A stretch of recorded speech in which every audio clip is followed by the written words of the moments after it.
Fertilisation. इनमें fertilisation है, हम इसके लिए एक लाइन लिखते हैं, फर्टिलाइजेशन इज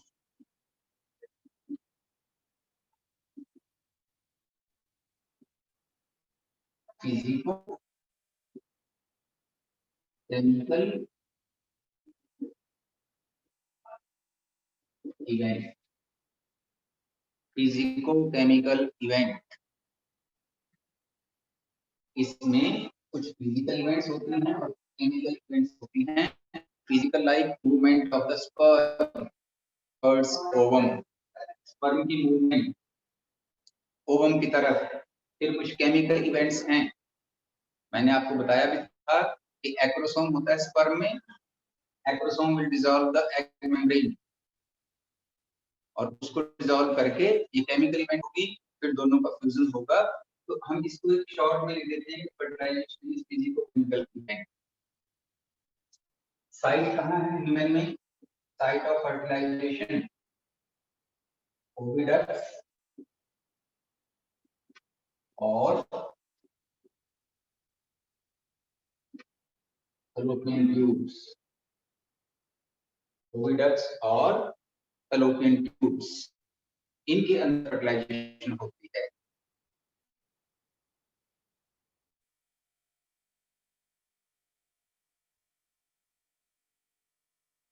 तो देखिए, स्पर्म्स जैसे इंसेमिनेट होंगे फीमेल जेनेटिक ट्रैक्ट, वहां पर इंसेमिनेट होंगे, ट्रांसफर होंगे, तो वहां से इनमें फिजिकल इवेंट्स के रूप में इनकी मूवमेंट होती है टुवर्ड्स फैलोपियन ट्यूब्स, यूट्रस को क्रॉस करके ये सर्विक्स के थ्रू और मूवमेंट कॉज करेंगे। रास्ते में इस्थमस पार्ट जो है, जो साइड है, ओविडक्ट का कौन सा पार्ट इसकी रिस्पांसिबल है? इस्थमस। उस पार्ट में ओवम जो सेकेंडरी ओसाइट स्टेज में आ रहा है, ओवम। आप फैलोपियन ट्यूब को ड्रॉ करें और उसमें देखें कि जो ओवम आ रहा है सेकेंडरी ओसाइट स्टेज में, ovum in secondary oocyte stage, ये कहाँ मूव कर रहा है? इन फैलोपियन ट्यूब, फैलोपियन ट्यूब में। तो उसको रास्ते में ही मिल रहा है एक sperm, millions of sperms are there, तो इनमें से स्क्रीन नहीं दिख रही, होते हैं स्पर्म का एक्रोसोम एक पार्ट होता है, एक्रोसोम। एक्रोसोम एक्चुअली क्या है? एक्रोसोम इज सर आपकी स्क्रीन नहीं दिख रही। बॉडी होती है। Hello sir. तो ये एक्रोसोम में कुछ एंजाइम्स होते हैं, वो एग मेम्ब्रेन डिसॉल्व करते हैं। Acrosome of the sperm dissolve the egg membrane. Excuse me, sir. Sperm head enters into secondary oocyte. तो sperm जो है उसका head enter करता है हेलो सर। secondary oocyte। अब मैंने आपको डेवलपमेंट समय बताया था कि जो secondary oocyte स्टेज में ओवम रिलीज हुआ है, सर आपने कैमरा तो ऑफ कर रखा है, हमें कुछ दिख ही नहीं रहा। completes development और maturation after fertilization। इसके बाद अब ये जो स्पर्म है ये ओवम में कन्वर्ट हो जाएगा। ओवम के ऊपर मेम्ब्रेन्स हैं, जोना पेलोसिटा, तो स्पर्म पहले जोना पेलोसिटा के कांटेक्ट में आएगा। Sperm comes in contact with zona of the ovum and then acrosome dissolve the egg membrane, egg membrane को डिसॉल्व करेगा एंड वहां पर कुछ मेम्ब्रेन में चेंजेस,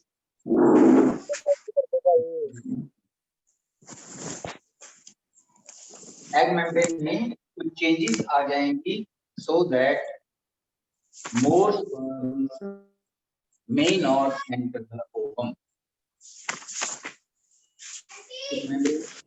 ये हैं इन चेंजेस के बाद जो एग मेम्ब्रेन है, मेम्ब्रेन ऑफ द एग, बाहर की जोना पेलोसिटा, जोना रेडियटा वगैरह है, अंदर जो है स्पर्म हेड एंटर कर गया है स्पर्म और एंटर करते ही मेम्ब्रेन में चेंजेस आ जाती हैं एंड मेम्ब्रेन बिकम्स सॉलिडिफाइड, थोड़ा सॉलिडिफाई हो जाता है so that more sperms may not enter the ovum. अगर ज्यादा स्पर्म एंटर पॉलीस्पर्मी एंड अगर सिंगल स्पर्म ही एंटर कर रहा है तो इट इज कॉल्ड मोनोस्पर्मी। तो यहाँ पर केस क्या है monospermy. Avoid polyspermy membranous changes occur that membrane becomes solidified so that more sperms may not enter इसमें क्या करें तो इसमें इस स्पर्म को बिठाने के लिए कुछ मेम्ब्रेन में चेंजेस आ जाते हैं।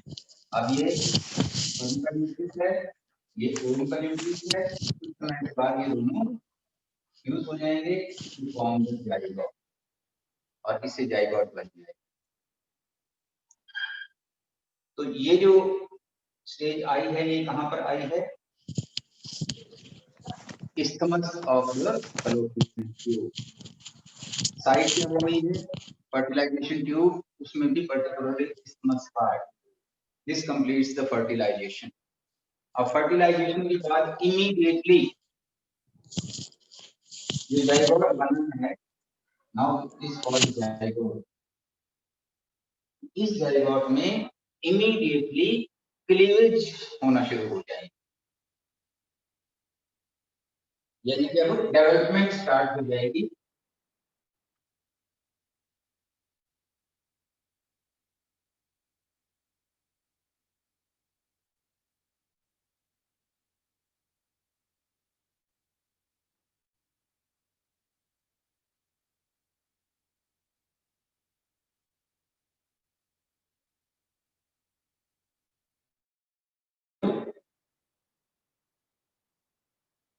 अभी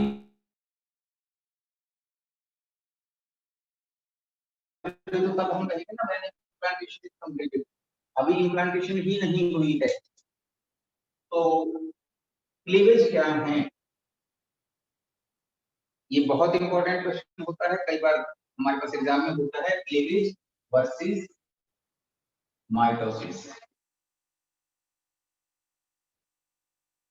क्लीवेज वर्सेस माइटोसिस तो माइटोसिस मैंने आपको क्लियर कर दिया है माइटोसिस एक सोमैटिक सेल डिवीजन है इक्वेशनल सेल डिवीजन है जिसमें नंबर ऑफ क्रोमोसोम्स चेंज नहीं होता सेल में नंबर ऑफ क्रोमोसोम्स सेम रहेगा but number of cells increase होगा। पहले इसमें कैरियोकाइनेसिस होता है कैरियोकाइनेसिस होगा पहले karyokinesis means division of nucleus nucleus divide करेगा एक न्यूक्लियस से दो न्यूक्लियस बनेंगे न्यूक्लियाई बनेंगे उसके बाद होगा साइटोकाइनेसिस यानी जब एक सेल में टू न्यूक्लियाई आर फॉर्म तो उसके बाद उसका साइटोप्लाज्म डिवाइड करेगा डिवीजन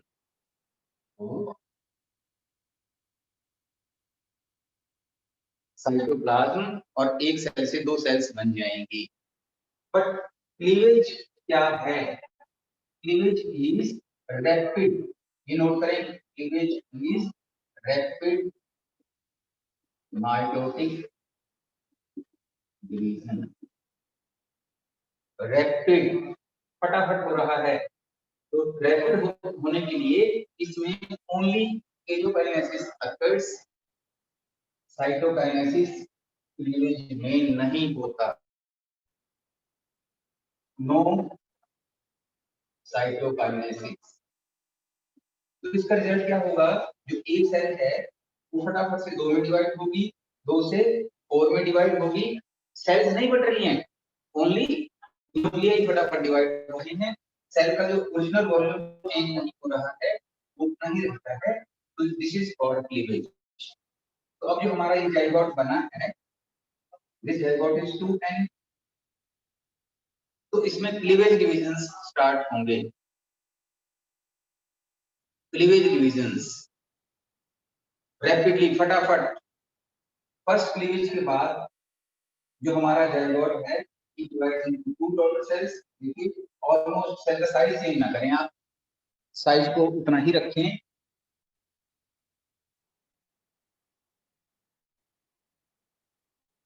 और बीच में से लाइन यहाँ से निकाले, तो ये दो में डिवाइड हो रहा है। तो फिर ये फर्स्ट क्लीवेज की बात है, सेकंड क्लीवेज के बाद ये चार में, फोर सेल्स में डिवाइड हो जाएगा। यहाँ पर बना कर दिया लाइक दिस, और ये सेल्स हैं। फिर थर्ड क्लीवेज के बाद 8 में डिवाइड हो जाएगा, फिर 16 में, एंड देन 32 सेल। तो फैलोपियन ट्यूब्स के अंदर ही, विद इन फैलोपियन ट्यूब्स क्या हो रहा है, cleavage division start. As a result of first cleavage, zygote divided into two daughter cells, फिर 4, फिर 8, फिर 16 और फिर 32 सेल। यानी कि इन जो ये स्मॉल सेल्स बनी है नई, इनको हम कहते हैं ब्लास्टोमियर्स। 2 ब्लास्टोमियर्स, फिर 4 ब्लास्टोमियर्स, 8, 16 एंड 32। जो 32 सेल स्ट्रक्चर बना है, मैं इसको बना देता हूँ। इट इज सॉलिड मास, बिल्कुल सॉलिड मास है। इसमें आपके लगभग 32 सेल्स बन जाते हैं, and this structure of 32 cells is called morula. तो क्लीवेज का रिजल्ट क्या है, मॉरुलेशन या मॉरुला फॉर्मेशन। क्योंकि अभी तक फर्टिलाइजेशन हुई है, हम ये नहीं कह रहे हैं कि फीमेल हैज बिकम प्रेग्नेंट, ये हमने नहीं कहा है। मैं आपको उसी पॉइंट पर ले जा रहा हूँ। Cleavage divisions start, and as a result of cleavages, a solid wall of 32 cells is formed. It is called morula. Solid wall है, कोई differentiation of cells नहीं है, morula बन गया है। और ये morula कहाँ बन रहा है, अभी भी still fallopian tube में ही ये स्ट्रक्चर होता है। After this, morula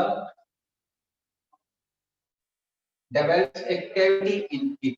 ये अपने अंदर, देखिए ये ब्लास्टोमियर्स हैं, ब्लास्टोमियर्स, और ये इसमें एक कैविटी बन रही है। These are ब्लास्टोमियर्स, और ये इसमें एक कैविटी है, मॉरुला। then develops or changes into a structure with a cavity। इसमें एक कैविटी वाला स्ट्रक्चर बन रहा है, इसमें एक तरफ ब्लास्टोमियर्स हैं और एक तरफ खाली कैविटी है, इसमें कुछ फ्लूइड्स हैं, ब्लास्टोसिल कैविटी कहते हैं इसको। इस स्ट्रक्चर को हम कहते हैं ब्लास्टोला।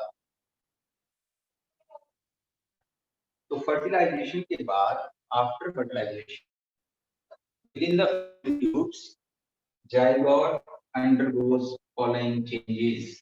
उसमें ये चेंजेस आ जाती हैं कि उसमें क्लीवेज डिवीजन स्टार्ट होते हैं।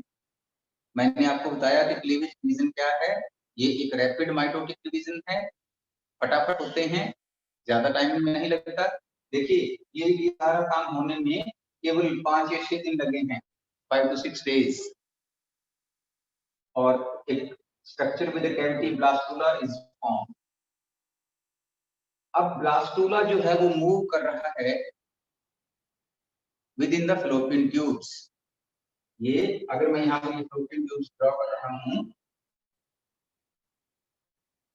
तो एक मॉरुला, ब्लास्टुला ऐसे चीजें यही शो करती हैं। तो यहाँ तक पहुंचते पहुंचते एक यूट्रस में आ जाएगा, और अब ये स्ट्रक्चर बन गया है यहाँ, इसमें ये कैविटी है और ये सेल्स हैं, यानी ब्लास्टुला फॉर्मेशन यहाँ तक पहुंच चुका है। यहाँ आने के बाद जो ब्लास्टुला है वो एंडोमेट्रियल लाइनिंग, अब एक नया वो शुरू होगा। ये ब्लास्टुला जो बना है ये इसका फेज क्या होगा, इससे क्या बनेगा। ब्लास्टुला से अब आगे होगी इम्प्लांटेशन, ये इंपॉर्टेंट है। फिर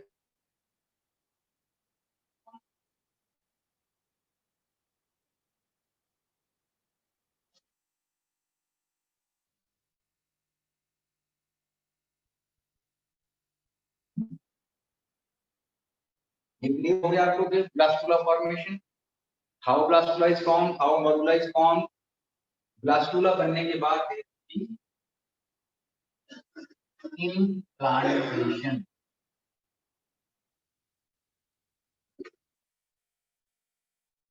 इम्प्लांटेशन क्या है? Implantation is process of attachment of blastula with wall of uterus. क्या है implantation? Attachment of blastula with wall of uterus. So blastula, as soon as the blastula reaches into uterus, it comes in contact with, किसके contact में आएगा? In the uterus, within uterus,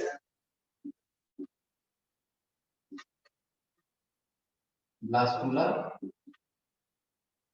comes in contact with endometrial lining या endometrium। अब आपको पता होना चाहिए कि एंडोमेट्रियम यूट्रस की लाइनिंग है जो पीरियोडिकल चेंजेस भी शो करती है, इसमें ग्लैंड्स भी होती हैं। तो जैसे ही ये इसके कांटेक्ट में आएगा, एंडोमेट्रियल लाइनिंग वहां से डिसॉल्व, एंडोमेट्रियल सेल्स वहां से डिसॉल्व होंगी, क्योंकि ये कुछ एंजाइम्स रिलीज करेगा, लाइजेंस टाइप के, जो एंडोमेट्रियम की सेल्स को डिसॉल्व करेंगे। वहां पर there is creation of a pit, एक पिट फॉर्मेशन होगी। पिट मींस एक खड्डा वहां बन जाएगा, स्मॉल पिट। क्यों बना है? By dissolution of the endometrial sales.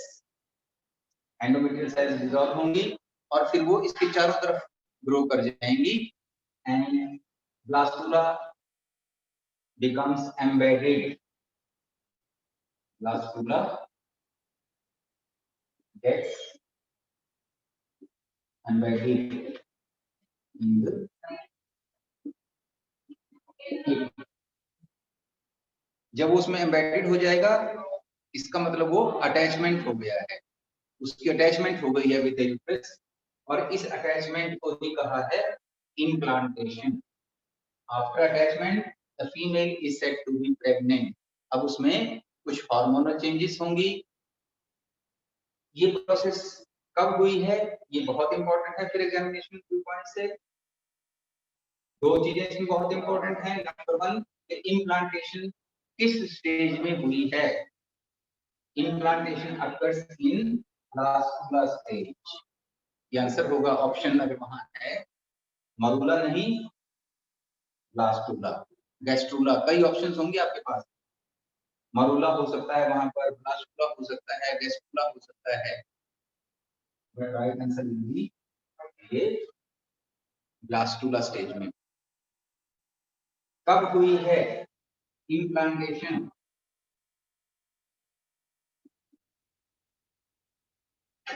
occurs after 7 days after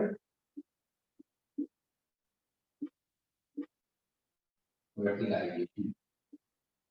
fertilisation के बाद 7 दिन के अंदर या 7वें दिन 7th डे तक देयर इज इम्प्लांटेशन,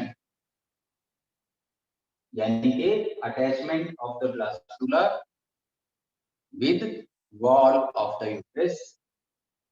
कैसे हुआ है मैंने आपको बताया है कि ब्लास्टुला जाएगा वहां पर, इसकी जो सेल्स हैं they release some enzymes which corrode the cells of endometrium and create, वहां पर एक पिट बन जाती है जो ब्लास्टुला है, it gets embedded in this pit, उस पिट में ब्लास्टुला एम्बेडेड हो जाएगा, दब यानी कि फिट हो जाएगा, दब जाएगा, अटैच हो जाएगा। इस अटैचमेंट को ही कहा है इम्प्लांटेशन। और ये कब हुई है? इम्प्लांटेशन हुई है लगभग 7वें दिन आफ्टर फर्टिलाइजेशन, यानी फर्टिलाइजेशन के 7 दिन के बाद। इसके ही इम्प्लांटेशन ही female is said to be pregnant, और उसमें कुछ हार्मोनल चेंजेस होंगी, कुछ बिहेवियरल चेंजेस आएंगी। थोड़ा एनसीईआरटी में गो थ्रू हूं, एक बार देखें। ये सिंपल प्रोसेसेस हैं। जैसे ही फर्टिलाइजेशन हुई है, इम्प्लांटेशन हुई है, अब होगा एक बहुत इंपॉर्टेंट स्टेप शुरू। अभी भी देखिए एम्ब्रियो, अब एम्ब्रियो बनना शुरू हो जाएगा, क्योंकि अब ये जो ब्लास्टुला है it will develop into embryo, embryo बनना शुरू हो जाएगा। लेकिन एम्ब्रियो बनने से पहले there will be formation of placenta. तो हम डिस्कस करेंगे प्लेसेंटा फॉर्मेशन। तो प्लेसेंटा क्या है?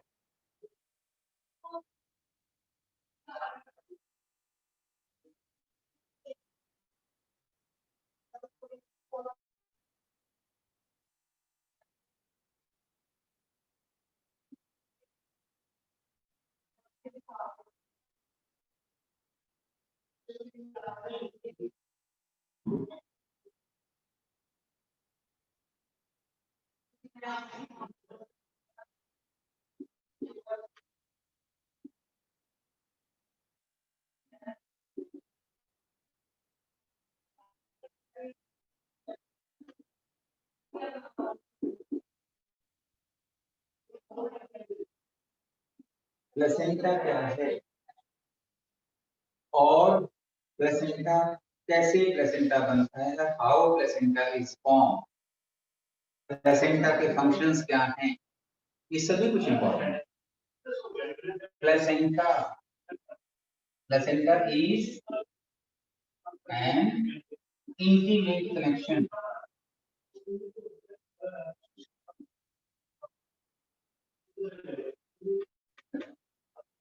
between fetus and mother। ये fetus और मदर के बीच में एक इंटीमेट कनेक्शन होता है। कहां से पास करता है, ये जरूर आपने लर्न करना है कि जो प्लेसेंटा है वो फीटस के बीच में और मदर के बीच में एक इंटीमेट कनेक्शन है। कभी भी दोनों का ब्लड डायरेक्ट तो कांटेक्ट में नहीं होगा, प्लेसेंटा के through he exchange of materials होगा, ऑक्सीजन का भी एक्सचेंज होगा, कार्बन डाइऑक्साइड का एक्सचेंज होगा, न्यूट्रिएंट्स का भी एक्सचेंज होगा, तो कई फंक्शन ये करेगा। ये कहां से पास करता है, प्लेसेंटा या placenta passes through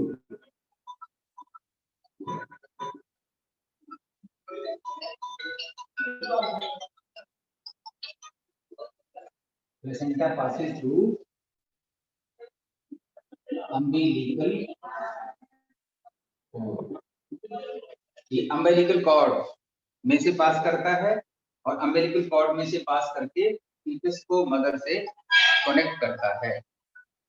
placenta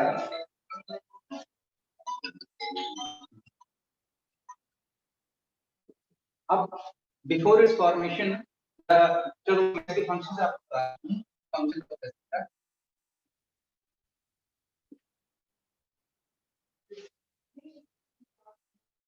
Number one, it provides nutrients to fetus. Mother के जो न्यूट्रिएंट, मदर के जो फूड है या अदर न्यूट्रिएंट्स हैं वो इसी के थ्रू एक्सचेंज होते हैं बाय, ऐसे लिख लो, बट एक्सचेंज इसी के थ्रू होगा, exchange of waste materials.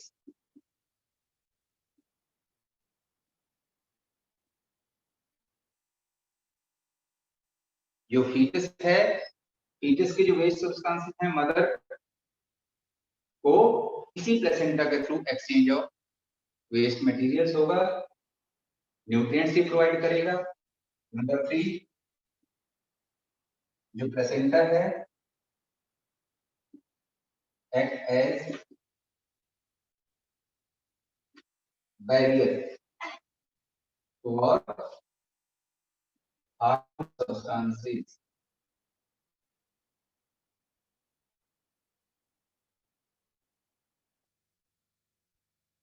and some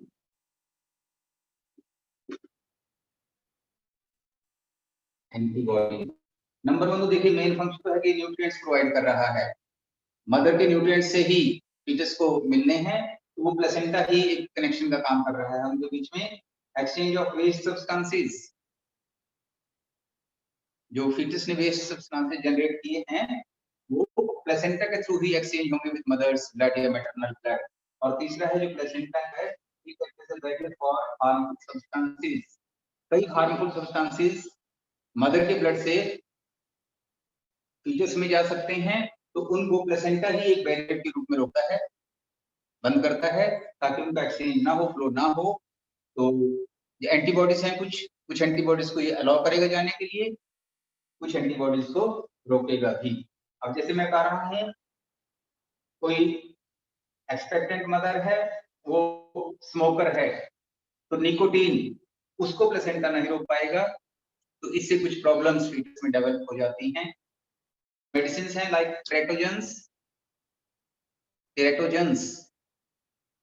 जो टेराटोजन मेडिसिन हैं, they also pass through the placenta, ये भी प्लेसेंटा में से पार करके फीटस तक जाती हैं and cause some severe problems to the fetus that can be discussed in some other chapter। कोकोमिलिया, मोरमिलिया ये डिजीजेस हो जाती हैं बच्चे में, तो वो प्लेसेंटा का बैरियर वहां फेल हो रहा है। आरएच फैक्टर है मान लीजिए एक, नहीं चल आ तो रही बीच में, ये तो बोलने को फायदा नहीं, बंद कर दूं?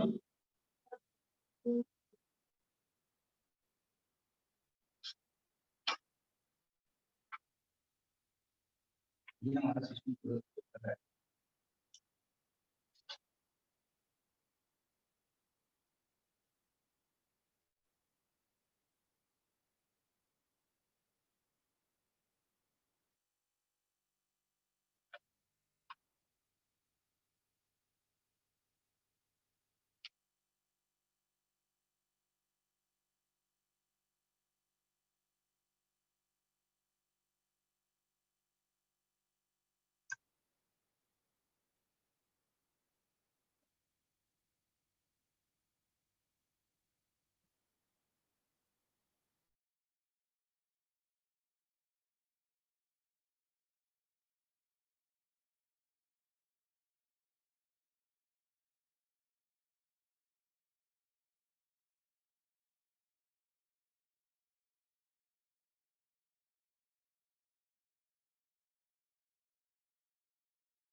नेक्स्ट फंक्शन ऑफ प्लेसेंटा, जो प्लेसेंटा है acts as an endocrine gland. ये endocrine gland का endocrine means it produces hormones.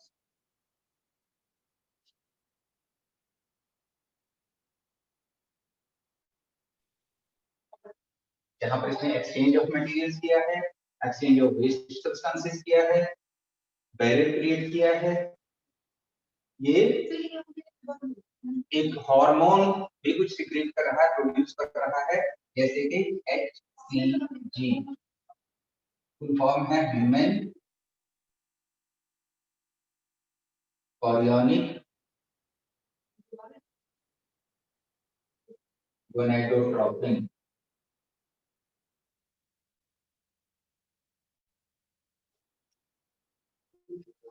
HPL human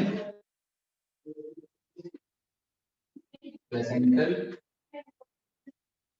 lactogen, estrogens and progesterone. जो प्लेसेंटा है वो एक एंडोक्राइन टिश्यू या एंडोक्राइन ग्लैंड का फंक्शन कर रहा है। Endocrine means it produces certain hormones. कौन कौन से इंपॉर्टेंट हार्मोन्स हैं? HCG human chorionic gonadotropin hormone, HPL human placental lactogen, oestrogens and progesterone. क्योंकि सारे हार्मोन्स जो हैं, these hormones are required in more concentration during pregnancy. इनको इनकी प्रेगनेंसी के दौरान ज्यादा कंसंट्रेशन की जरूरत होती है, तो ये प्लेसेंटा भी इनको फॉर्म करने में हेल्प कर रहा है। तो these are important functions of placenta. अब क्वेश्चन है फॉर्मेशन ऑफ प्लेसेंटा, कैसे बना है प्लेसेंटा? देखिए प्लेसेंटा जो है it is formed by contribution of both fetal tissues, fetal membranes and इसमें दोनों का कंट्रीब्यूशन होता है।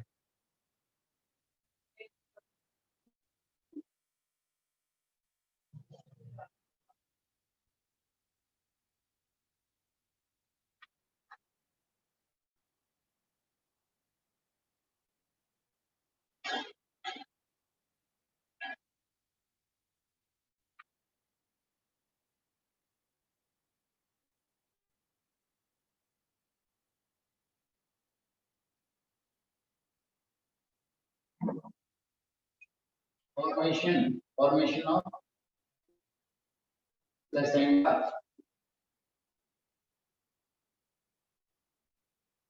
ये कैसे बन रहा है? मैंने कहा है आपको placenta formation is contributed by both. इसमें कुछ फीटल मेम्ब्रेन्स इन्वॉल्व होते हैं एंड कुछ एंडोमेट्रियल मेम्ब्रेन यूट्राइन वॉल से कंट्रीब्यूट होते हैं।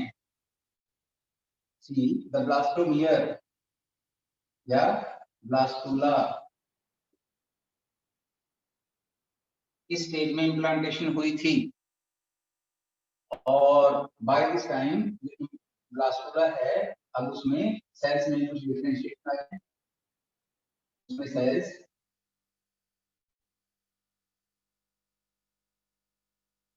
इस ढंग से अरेंज हुई हैं कि outer layer of cells is called trophoblast. इनको अब आप ट्रोफोब्लास्ट का नाम देते हैं, जो प्लेसेंटा वगैरह बनाने में रोल प्ले करेंगी। और इनर सेल मास ये एक तरफ आपको दिखाई दे रही हैं, अंदर जो है दीज आर एम्ब्रियोनिक सेल्स।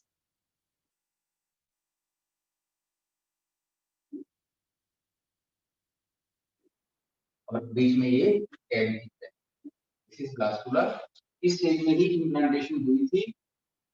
अब जो ट्रोफोब्लास्ट सेल्स हैं, trophoblast sales come in contact with endometrium, ये एंडोमेट्रियम के कांटेक्ट में आएंगी।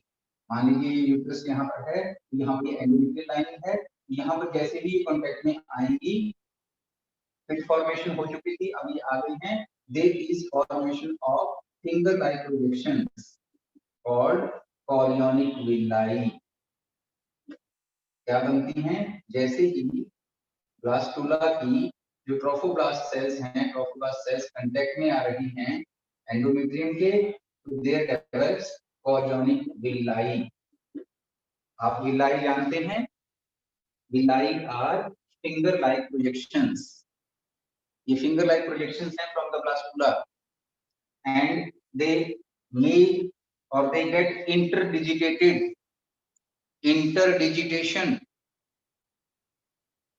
याद करें, interdigitations क्या हैं, सेल टू सेल कनेक्शंस हैं, where two cells they get in immediate contact or in deep contact, interdigitated, एक दूसरे में फिट हो जाती हैं प्रोजेक्शन करके, तो इसकी प्रोजेक्शंस यूट्राइन टिश्यू के साथ इंटरडिजिटेट हो जाती हैं and form the placenta which passes through, इसमें से पास करेगा, जस्ट आई टोल्ड यू कि अम्बिलिकल कॉर्ड में से पास करेगा और प्लेसेंटा अपना फंक्शन करना शुरू करेगा।